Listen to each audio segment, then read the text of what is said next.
It shouldn't be. Chicago's got a rookie quarterback, Case Keenum. Why is it done for Green Bay? I don't think it's done as far as playoffs. I still think they can get a chance to make something. And who knows who this kid is? I mean, it could be the Kurt Warner situation, so you never know. But I do believe this, that their chances of winning the Super Bowl are the same chances as any other organization in the league without a really good quarterback. That's all there is. It's probably not going to happen. You're not going to win a Super Bowl. With Aaron Rodgers, he's a Super Bowl caliber Brett Hundley's not going to. He's not going to hoist the trophy. I don't think that.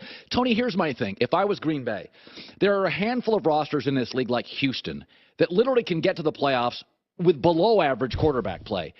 I look at Green Bay's roster. Clinton Dix I like. They have a cornerback, Kevin King I like. Mike Daniels. Yep. But Devontae Adams, I think it's a kind of okay roster, Tony. I don't see it as an elite roster. Well, they got players, but it doesn't. You have to have the trigger man. You got to get, and when you lose that guy, if Tom Brady left the New England Patriots, what do you think would happen? It'd be awful. Do you like their chances? Do you like the chances? They're a 4-win team. Yeah, generally. Now, Garoppolo. I shouldn't say that because Garoppolo's probably better than Hundley, but they wouldn't be the same team. Yeah, or just look around at all the elite quarterbacks in the league. Whoever the elite is, Dak Prescott if he left, or Matt Ryan if he left, or whatever it is. I mean, if those guys leave, that's why they pay these guys $27 million a year and climbing, because they're so important to the team. We'll see how this kid plays out, if he can go out there and do the Kurt Warner, but more than likely that's not going to happen. So if I'm a Packer fan, you're not out of the playoffs. The season certainly. Watched him lose to Buffalo and Miami at home.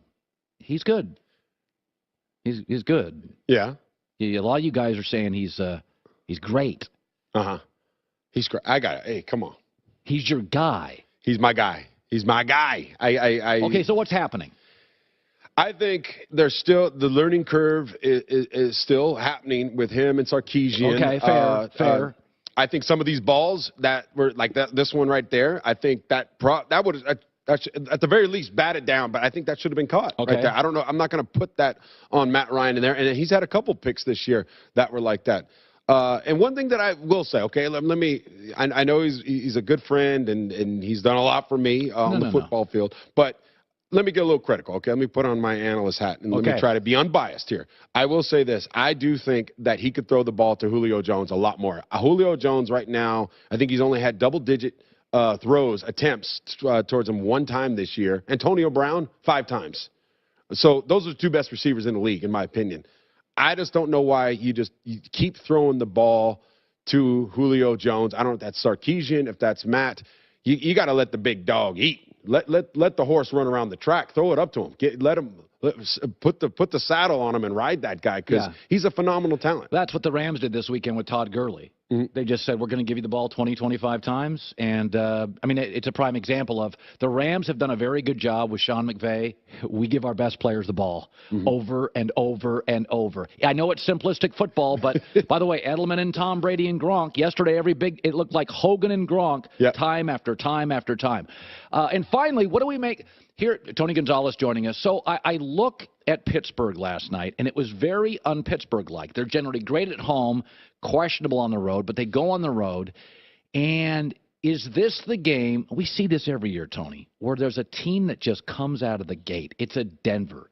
It's Buffalo's done it before. And then all of a sudden, they hit a wall. There's a game, and you're like, okay. Was that Kansas City last night where it was, okay, exposed, Alex Smith was asked on an off night by some players to carry the team, can't.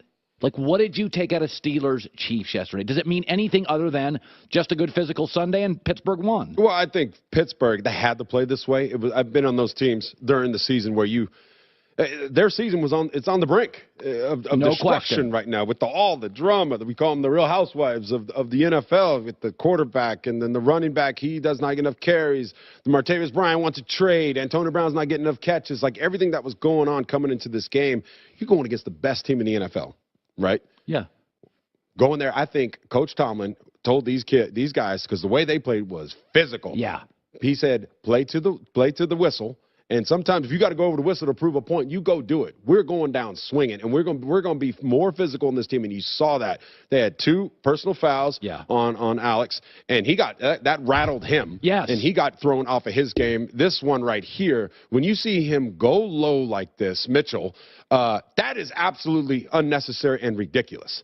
And I hope he gets fined. I hope he gets suspended for a couple games, because you're talking about a guy's career. But you see Alex react like this. We never see this out of Alex Smith. And I think this is why he started missing games. He got in his head. He was missing throws that he hadn't missed all season long. He was the MVP coming into this game for the whole league, and he didn't look like it yesterday. They got into his head. Got into his head. And they stopped Kareem Hunt. They had a good game plan for him.